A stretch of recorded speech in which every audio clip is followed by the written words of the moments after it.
Greenland is in the news again, but not in the way people usually notice. There are no flashing banners, no dramatic countdowns, no urgent music, no breaking footage looping on screens, just quiet signals, a statement that sounds careful, a meeting that sounds routine, a sentence that feels deliberately incomplete.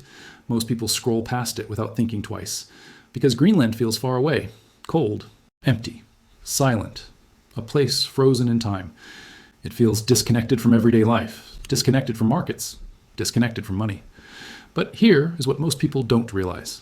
Greenland only enters serious conversations when something much larger is moving underneath the surface. Greenland is never discussed casually. It is never discussed for attention. It is discussed for leverage. And whenever leverage starts to shift, the world economy listens. Today's news about Greenland is not loud. It does not demand your attention. And that is exactly why it matters. Big economic changes do not begin with chaos. They begin with calm. They begin when governments stop reacting and start thinking ahead. When planners stop responding to yesterday and start preparing for tomorrow. When institutions quietly adjust assumptions they once believed were permanent. Nothing has happened yet. And that is the most dangerous phase of all, because the global economy does not move when events happen. It moves when expectations change. It moves when people start asking what might happen next. Greenland belongs to Denmark, but it sits in a place that affects far more than one country ever could. It sits between continents, between North America and Europe, between major trade systems, between military zones, between old power structures and emerging ones. When Greenland becomes part of the conversation, it means those balances are being questioned. And when balances are questioned, confidence begins to weaken. You won't see this on stock tickers yet.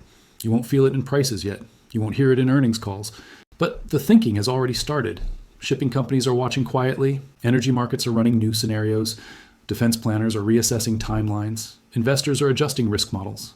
Not because Greenland itself is changing overnight, but because the world around it is. And once the world changes enough, Greenland stops being a place on a map. It becomes a pressure point. This story is not about what Greenland is. It is about what Greenland represents and why what is happening today could quietly reshape the global economy tomorrow. When you look at Greenland on a map, it looks empty. A massive island covered in white. Few roads, few cities, few people. It feels like a place where nothing happens. But geography does not care about population. Geography does not care about headlines. Geography only cares about position. And Greenland sits in one of the most important positions on Earth. It lies between North America and Europe, right at the edge of the Arctic, exactly where old trade routes begin to lose relevance and new ones begin to emerge. For most of modern history, this position didn't matter much. The Arctic was locked, frozen, unreliable, too dangerous for global trade. Ships went south, through canals, through choke points, along routes that shaped the global economy for decades. Entire nations were built around those routes. Entire cities thrived because of them. Entire industries depended on their stability, but that world is changing. As Arctic ice slowly retreats, routes that were once theoretical are becoming usable. Not perfectly, not safely, not year-round, but usable enough to matter. And the moment a route becomes usable, the global economy starts doing math. Shorter routes mean less fuel means lower costs. Lower costs mean higher margins. And higher margins in one place mean losses somewhere else. Every new trade route creates winners and losers. Ports that once mattered begin to fade. Canals that once controlled traffic lose leverage. Regions built on logistics feel pressure before they feel opportunity. Greenland sits right next to these future routes. It does not need to own them. It does not need to control them directly. It only needs influence over access. And influence is power. But trade is only one layer of the story. There is another reason Greenland has always mattered quietly. Defense. Greenland sits in a position where early warning systems can see far across the Arctic. In modern conflict, seeing first matters more than striking first. Missiles travel fast. Decisions must be made faster. Seconds matter. Minutes matter even more. That is why systems placed in Greenland are not about attack. They are about time. Extra minutes, extra seconds. Enough time to change outcomes. This is why Greenland has never been just ice to serious planners. It is a place where geography multiplies power. And when geography multiplies power, economics follows. Because trade flows where power feels stable. And capital flows where trade feels safe. Right now, that sense of stability is being quietly questioned. Nothing dramatic has changed on the surface. No borders have moved. No announcements have been made. But underneath, assumptions that held the global system together are being tested. And when assumptions change, the world economy does not adjust smoothly. It adjusts suddenly. When people hear the word takeover, they imagine noise, troops moving, flags raised. A clear moment where everything changes. That is not how power works anymore. In the modern world, control is quiet. It happens through systems, through agreements. Through dependencies built slowly over time, nothing has to be announced. A country does not need to own Greenland to shape what happens there. It only needs influence. Influence over infrastructure. Influence over security arrangements. Influence over resources. Influence over access. That kind of control does not look aggressive. It looks responsible. It looks cooperative. It looks stabilizing. And that is exactly why it is effective. Because markets do not react to tanks. They react to shifts in control that appear permanent. If long-term agreements change, if military cooperation deepens, if access to land, airspace, or resources quietly becomes exclusive, then expectations change. And expectations are everything. Investors do not wait for conflict. They move when the rules of the game begin to change. Shipping companies start planning new routes years in advance. Energy companies lock in supply early. Defense budgets expand quietly. Insurance firms rewrite risk models line by line. Nothing breaks, nothing explodes, but the cost of doing business rises. This is the phase where economic damage actually begins, because once dependence forms, it is very difficult to reverse. If one system becomes central, everyone else must adapt, and adaptation is expensive. This is why Greenland creates tension without noise. It sits in a position where small changes in control create large changes in cost. And when costs rise across trade, energy, and security at the same time, the global economy feels it everywhere. Not all at once, but everywhere. The first place the world economy feels tension is not stock markets. It is trade. Trade runs on trust. A container ship leaves port because someone believes it will arrive on time. A company signs a contract because delivery feels predictable. Prices remain stable because risk feels known. The moment uncertainty enters the system, that trust weakens. Not dramatically, not overnight. Quietly. When Greenland becomes a question mark, the people who manage global trade begin asking uncomfortable questions. What if access changes? What if military rules shift? What if insurance classifications are revised? What if routes that once felt neutral no longer feel neutral? Shipping companies do not stop operating. They adjust prices. Insurance firms do not refuse coverage. They raise premiums. Logistics companies do not cancel contracts. They add risk clauses, delays, buffers, extra margins. Each change feels small in isolation. Together, they change the cost of moving the world. Food, fuel, medicine, technology. Nothing disappears, nothing collapses.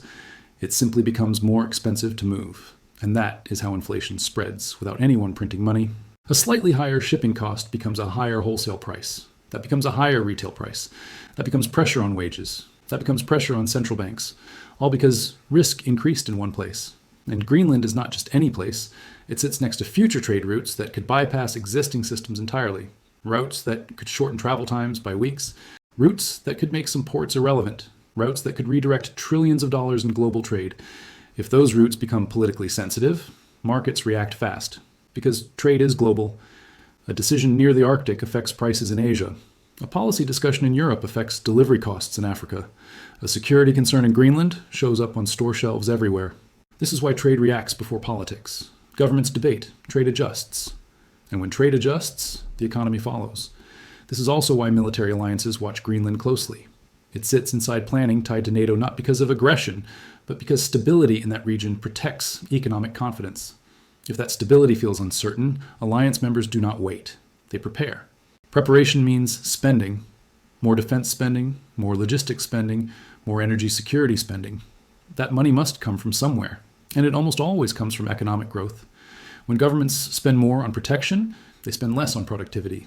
When productivity slows, the global economy slows with it. This is why economists fear geopolitical pressure points more than recessions. Recessions recover. Broken trust takes far longer. Right now, nothing is broken, but pressure is building, and pressure always finds the weakest point in the system. After trade, the next area tension reaches is resources, not because resources suddenly disappear, but because access starts to feel uncertain. Greenland holds materials the modern world depends on. Not things people touch every day, but things machines require. Rare earth minerals, uranium, energy reserves still largely untouched. These materials sit quietly inside supply chains that power modern life. Artificial intelligence, electric vehicles, satellites, defense systems, communication networks. As long as access feels neutral, markets remain calm. The moment access feels political, prices move. Not slowly, immediately. Companies do not wait for shortages. They hedge. They lock in supply early. They delay expansion. They raise prices to protect margins. This is how fear becomes inflation. Nothing vanishes. Nothing stops working. But the future suddenly feels more expensive. Tech firms revise forecasts. Manufacturers slow hiring. Investors demand higher returns for the same risk. Money becomes cautious. And cautious money slows growth. This is why markets respond so quickly to geopolitics. They are not reacting to today. They are reacting to what today might turn into. If Greenland becomes a place where access is negotiated instead of assumed, every industry that depends on those materials must rethink its future. And rethinking the future is costly. Now add financial markets to this picture. Markets are not emotional, but they are extremely sensitive. They do not panic because of headlines. They panic when uncertainty becomes structural. If long-term control or influence around Greenland feels unclear, capital moves, not away from Greenland itself, away from risk. Money flows into assets that feel protected, into sectors that benefit from instability, into industries that profit from fear. Defense stocks rise, energy prices climb, insurance firms report higher margins. At the same time, broad markets struggle. Emerging economies feel pressure, consumers feel squeezed. This is not a crash, it is a tightening, the kind that changes behavior quietly. People delay spending. Businesses delay investment. Governments delay reform. Growth slows without a single dramatic moment. And once growth slows, debt becomes heavier. Higher interest rates last longer. Currencies come under pressure. Import-dependent countries suffer most. All of this can happen without a single shot being fired. Because modern economic damage does not require war. It only requires uncertainty to become permanent. And this is where the story becomes uncomfortable. Because not everyone loses. Some benefit. Companies that sell security, companies that insure risk, countries that export energy, industries that profit from tension. Uncertainty is bad for ordinary people. But it is very good for certain balance sheets. This is why situations like this rarely resolve quickly. Too many incentives pull in opposite directions. And Greenland sits right in the middle of those incentives. It is not the cause, it is the amplifier. A place where climate change, geopolitics, trade, and technology collide. What you're seeing today is not a crisis, it is a shift. Slow, quiet, structural. And shifts are what reshape the world economy. The global system does not break when something dramatic happens. It breaks when assumptions quietly stop feeling safe. Right now, one of those assumptions is being tested in a cold, quiet place most people never think about. What makes this story important is not what might happen next week or next month. It is what has already changed in people's minds. For decades, the global economy ran on a simple belief that trade routes were fixed, that access to resources was predictable, that major power boundaries were settled. That belief created confidence, and confidence enabled long-term planning, cheap global trade, rapid technological growth. Greenland existed outside that mental map. It was assumed stable, quiet, locked in ice and distance. Now that assumption is fading, not because Greenland changed overnight, but because the world around it did. Climate change opened doors once sealed. Technology increased demand for rare materials. Geopolitical competition returned in a serious way. All three forces are moving together. And when forces move together, systems strain. What you are seeing today is not a headline. It is a stress test. A test of whether the global system can absorb change without losing confidence. History shows this is where problems begin. Not with panic, not with collapse, but with small adjustments that slowly add up. A slightly higher shipping cost, a delayed investment, a government choosing security over growth, a company choosing safety over expansion. Each decision feels rational. Each feels harmless. Together, they slow the world. This is why economists watch places like Greenland closely. Not because of what they are, but because of what they touch. Trade routes, energy systems, supply chains, military planning, financial confidence. Greenland touches all of them. And that makes it powerful in a way that is easy to underestimate. The most dangerous changes in history were not the loud ones. They were the quiet ones that rewrote expectations. Today's news about Greenland is not a warning of disaster. It is a reminder. A reminder that the global economy is more fragile than it looks. A reminder that confidence is harder to rebuild than factories. A reminder that geography still matters, even in a digital world. Nothing needs to happen next for this story to matter. The thinking has already changed. And once thinking changes, behavior follows. That is how the world economy really shifts. Not all at once, but everywhere. Slowly, at the same time.